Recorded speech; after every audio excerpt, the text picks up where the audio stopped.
Sometimes we have to take our attention off our perceived problem in order to actually create change, in order to actually move into new momentum.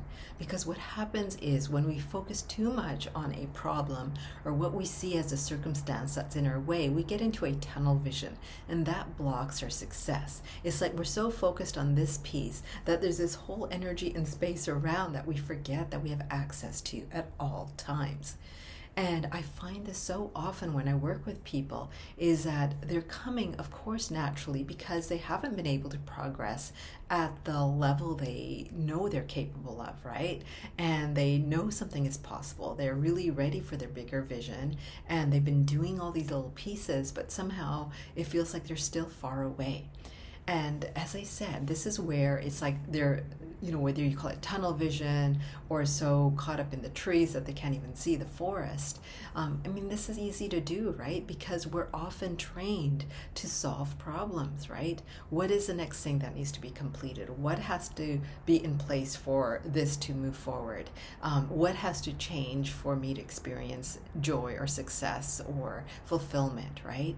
We're always looking at the problem, and the more attention and energy we give to the problem instead of knowing that there are a multitude of solutions available, then our energy and our attention gets caught up in there and it goes into this kind of loop that it can be really hard to get out of.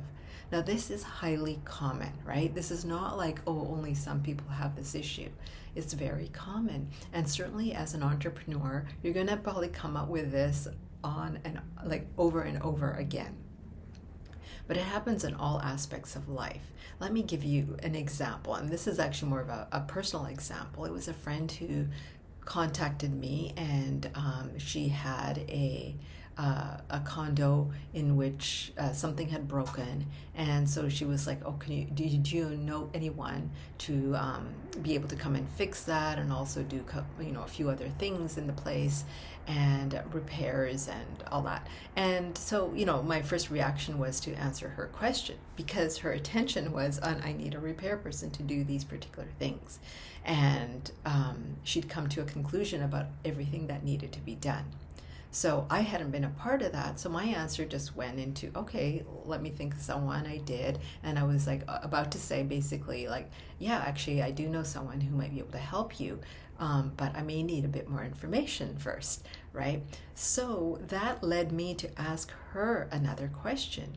And specifically, like, what was this thing that was broken? And to replace it, it meant not only that she had to replace the whole thing, but then suddenly like it wouldn't match the rest of the space, and everything in the space had to be redone, and some things had to be painted and all of this, right? So basically it looked like a job that was going to cost thousands and thousands of dollars. And more than that, the likelihood of it actually working was not necessarily high, because we're talking about doing like changing things so that they would match this one piece, right? And honestly, I didn't know whether that kind of matching would be as easy as one might think, right? So I asked that question about what needed to be fixed, and then she told me it was actually a piece. And that piece, because of the things that I do that I love giving attention to, I was like, you can just replace that piece with this other thing that actually comes in a neutral color, and it doesn't matter that it doesn't actually match the whole thing, because the colors will complement each other, right? So it was more of a neutral, like a wood finish or something. And so it was like suddenly she realized that she could replace that one piece, and that's all she had to do. Nothing had to be painted, nothing had to be replaced like in total, nothing had to be changed dramatically where you're going to have to get somebody who's really good at that in order to even align the colors appropriately and all of that. And she saved not only time and money, but certainly the possibility of something going wrong. And believe me, the likelihood of that was probably quite high, understanding what it all involved. And so her tunnel vision was blocking out this bigger universe of possibilities where none of that work actually had to be done. And we do that as entrepreneurs. We're like, we have our lists of like 100 things that we need to do in order to get something in place. And then very often when we step out of that energy, or we bring in somebody else who may be more of an expert or a guide, they are like, well, wait a second, you don't have to do all those things, right? You can just change this one piece and then suddenly things will open up. And I've done this obviously with many clients of mine, and it's something that I think all of us need to be reminded that when we are stuck and spending excess time on something, there is a way for us to come to a faster decision or a faster conclusion and solution.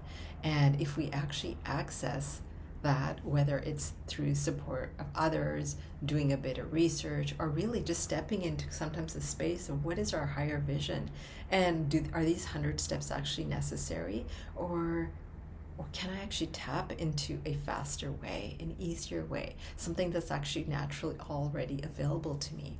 And that can help us shift states and really enter that place where we open to those multitude of possibilities that are available, and we can come up with solutions really quickly. I've had examples where I've literally just changed my mind about something, right? Went from the place of this is a problem to saying, wait a second, I do know somewhere what to do. I can find that solution. And just asserting that and really aligning with that energy, I have found myself finding the solution. And so, there are ways we can make changes quickly and get out of that tunnel vision, really open to the space around us and access far more what may be beneficial, what may be the best option instead of only an option. So take that to heart, and if you are stuck in some place, first, do some of those things of, expand into a bigger space, affirm and tune into the frequency. I do have a solution. I can find this. And if you need, then yes, access other people, right? If you want to work with someone like me, go to the description box and you can click on the link to do that. And sometimes, as I said, it can be just one session, a few sessions that can move the dial forward in the direction that we're needing. And other times it is like a really bigger vision that we really need the support on that level to look at something beyond what we've been able to create, experience, or achieve on our own. And having that guidance and having that sounding board and having that consistent support with somebody who sees things from an angle, or not just one angle, but many angles outside what seems to be the problem, can make such a difference that you can literally save years and years, and sometimes hundreds of thousands of dollars, because you're doing it in a way that's actually much more whole, much more thoughtful, much more perceptive, and you're accessing things that you wouldn't have been able to otherwise. So have a fabulous week. Think about some of the things I've said, and where can you expand into the greater space and into the many solutions that could be available to you right now for where you might feel blocked, where your success is really waiting for you to make the change.